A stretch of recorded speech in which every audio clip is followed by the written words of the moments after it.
Bonsoir Madame, Monsieur, merci d'avoir pris le rendez-vous de l'information de ce vendredi 27 septembre 2024. Dons de pirogues et de kits scolaires à certains écoliers du village de Soava. C'est une initiative de Bénin Terminal, filiale d'AGL, entendez Africa Global Logistics, qui s'inscrit dans le cadre du programme Solidarity Day. On en parle dans un instant. Et puis, à suivre également dans ce journal les différentes décisions issues du traditionnel Conseil des ministres tenu mercredi dernier. Hors du Bénin, la plateforme TikTok vient de bloquer plusieurs comptes du journal RT, un fait qui ne surprend plus en cette veille des élections présidentielles en Amérique.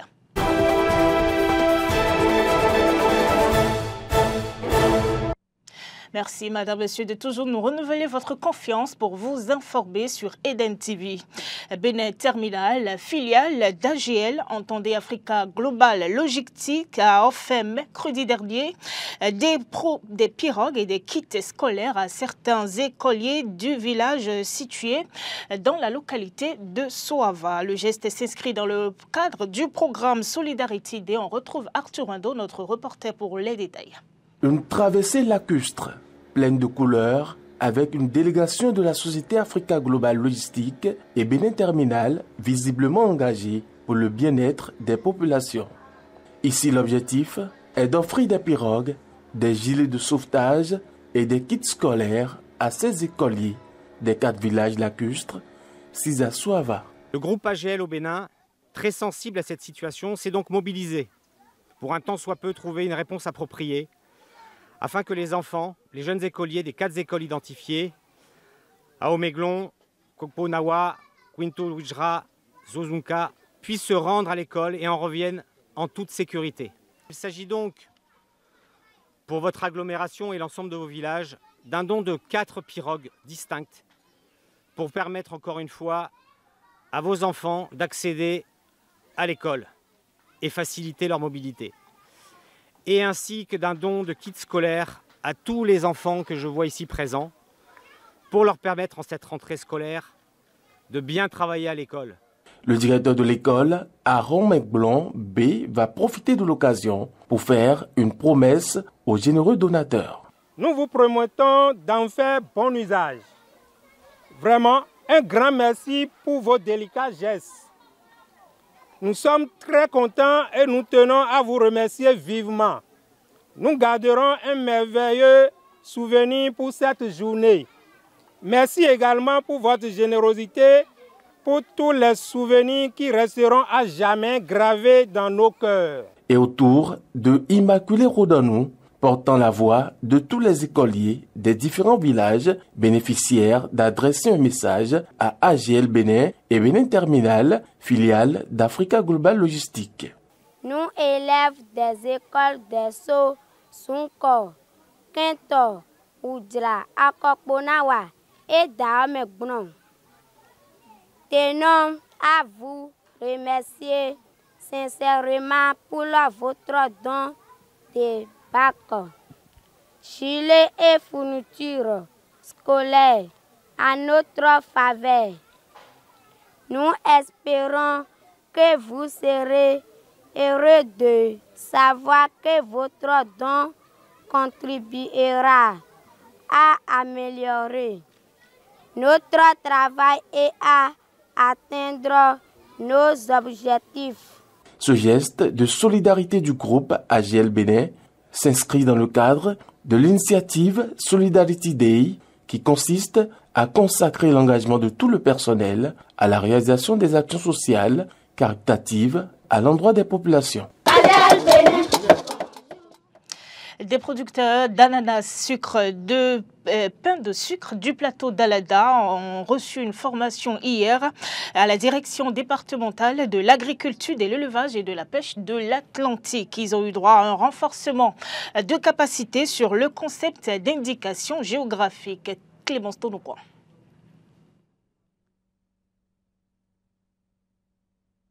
Le groupement représentatif de l'indication géographique ananas pain de sucre du plateau d'Alada, bénéficiaire de cette formation, s'est approprié les cahiers de charges des producteurs d'ananas pain de sucre. Cette formation a donc permis aux acteurs de la filière de se remémorer les principes qui encadrent la production et la commercialisation de ce produit. On ne peut pas parler de l'IGP sans parler de cahier de charges et du plan de contrôle.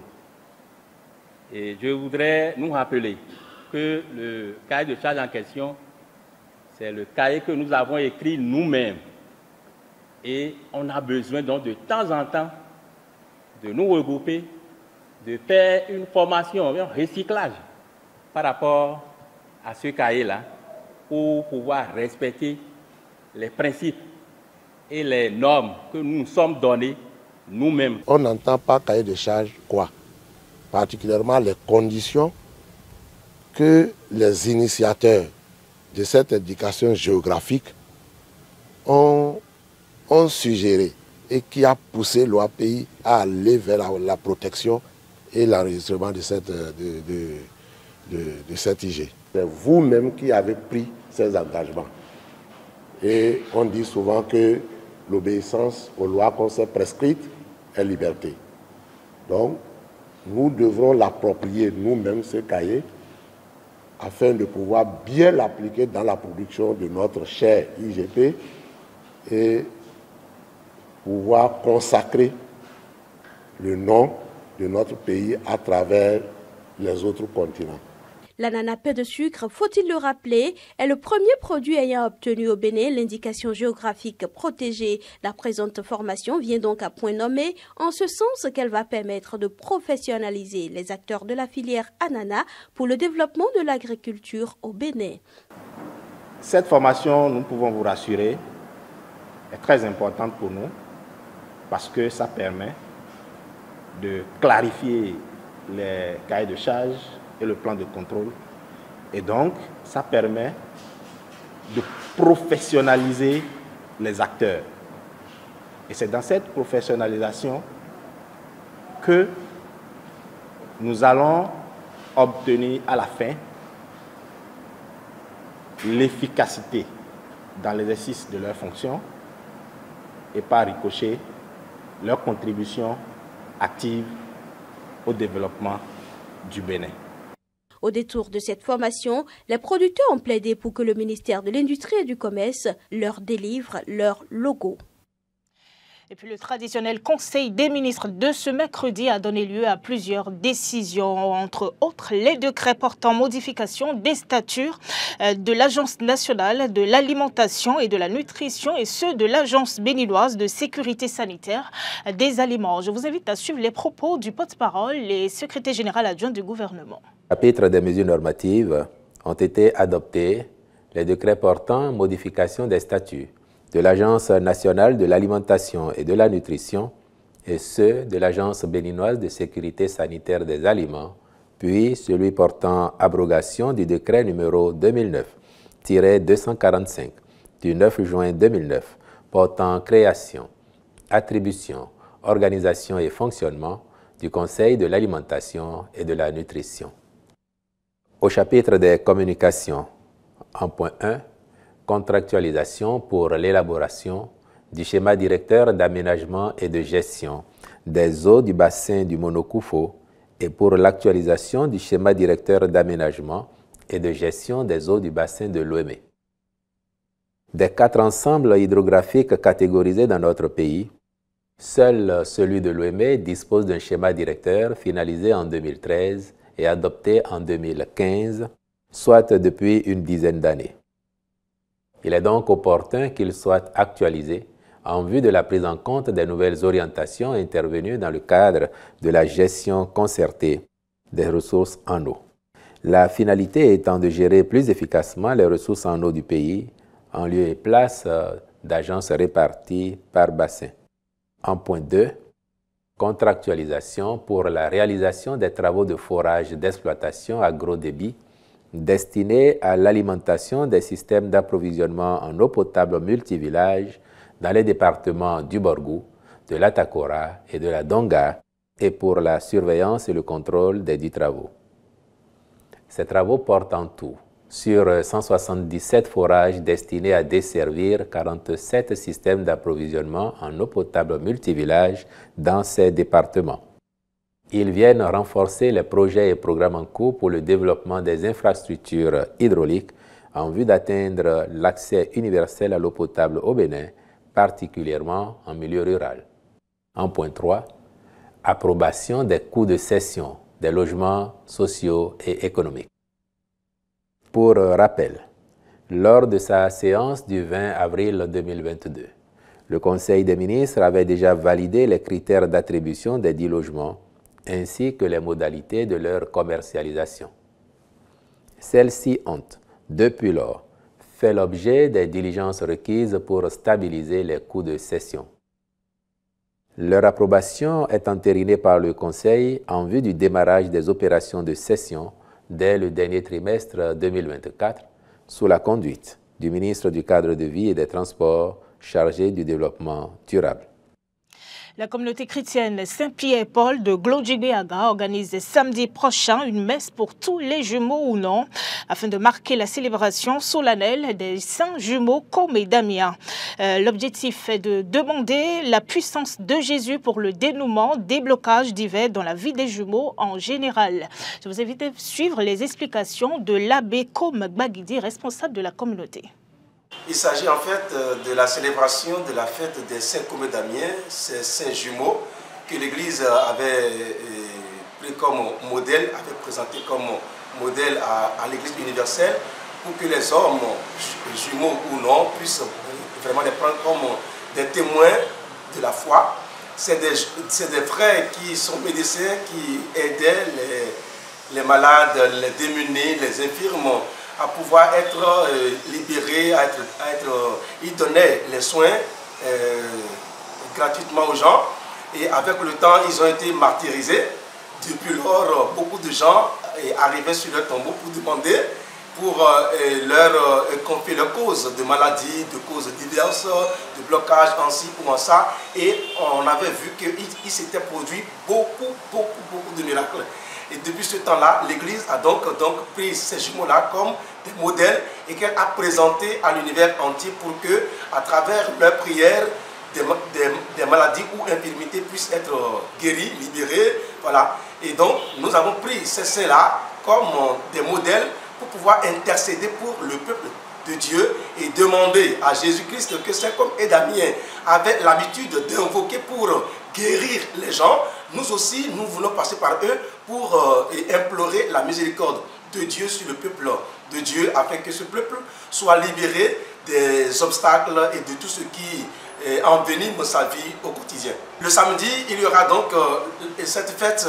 On va commencer rigoureusement à 9 h, il y aura le chapelet, il y aura après le chemin de croix pour pouvoir se préparer au mystère du sacrifice eucharistique de Jésus-Christ, comme on le fait souvent.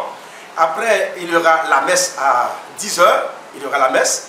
Et au cœur de la messe, il y aura le baptême des enfants, jumeaux ou non, qui seront présentés à Jésus pour le baptême. Ils seront donc plongés dans la mort et la résurrection de Jésus-Christ pour une vie nouvelle dans l'Esprit de Dieu. Après la messe, il y aura la bénédiction de la messe qui va renvoyer ceux qui ne pouvaient pas attendre.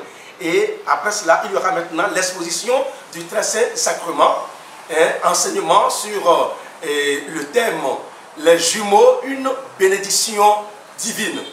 Donc, c'est des gens ordinaires qui sont comme nous, qui ont bénéficié de Dieu la faveur d'être des êtres humains, mais ils ont eu cette chance-là d'arriver au monde en double. Alors donc, c'est une bénédiction de Dieu, mais que la tradition a l'habitude de déifier.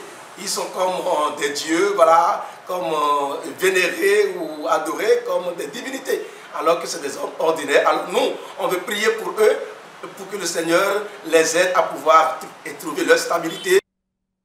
À l'instant donc, les explications de l'abbé Côme Baguidi sur cette messe solennelle qui aura lieu samedi prochain sur l'église Saint-Pierre-et-Paul de Glo-Djigbeaga. En interactualité, je vous l'annonçais dans les titres, les élections américaines approchent.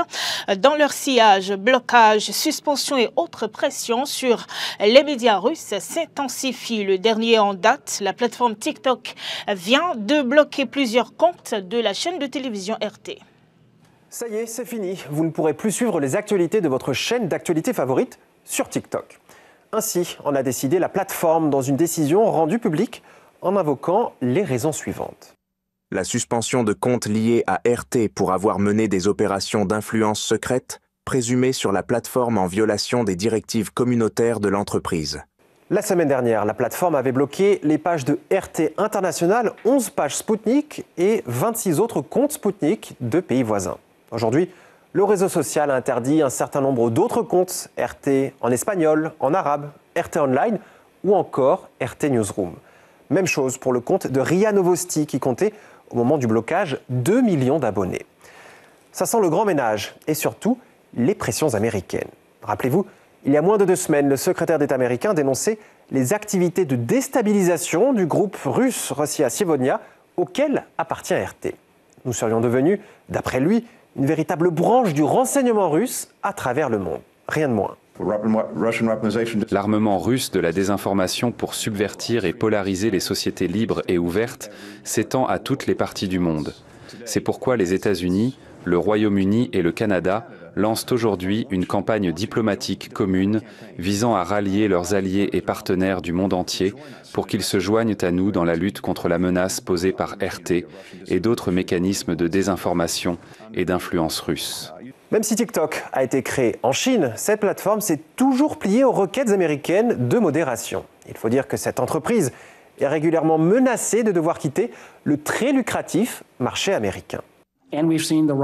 Nous avons assisté à la montée en puissance et le sénateur Rubio et moi-même avons pris l'initiative sur ce point à propos d'une plateforme détenue par des étrangers qui a une portée considérable dans le cas de TikTok et qui soulève d'énormes préoccupations en matière de sécurité nationale. Je suis très heureux que plus de 80% des membres de la Chambre des représentants et du Sénat aient voté pour que la plateforme créative ne soit pas contrôlée en dernier ressort par le PCC. Donc forcément, quand les autorités de Washington formulent des suppliques, comme celle de fermer les comptes de RT à travers le monde dont l'influence est jugée trop importante, elles trouvent une oreille attentive. Un constat également dressé par la porte-parole de la diplomatie russe. À l'étranger, ils ne peuvent accepter la popularité croissante des médias russes dans de nombreux pays du monde, compte tenu de l'image unilatérale et erronée de ce qui se passe sur la planète, créée par les efforts des grands médias occidentaux. Washington tente ainsi d'étendre la fameuse doctrine Monroe à la sphère médiatique. Alors que s'avance une échéance cruciale pour l'avenir des États-Unis et par ricochet des conséquences sur une bonne partie du monde, la sphère médiatique, la façon d'informer est prise pour cible. Et la première victime est, une fois encore, la pluralité du paysage informationnel, la possibilité pour tout un chacun de choisir parmi plusieurs sources d'information. Et pour analyser la décision, nous avons avec nous en direct depuis Paris, Maître Anthony Bem, avocat spécialiste. Madame, Monsieur, ce sera tout pour cette édition de journal. Je vous remercie de nous avoir suivis. Retrouvez l'ensemble de vos programmes sur nos plateformes digitales, Facebook, YouTube, avec l'identifiant Beneden TV. Bonsoir.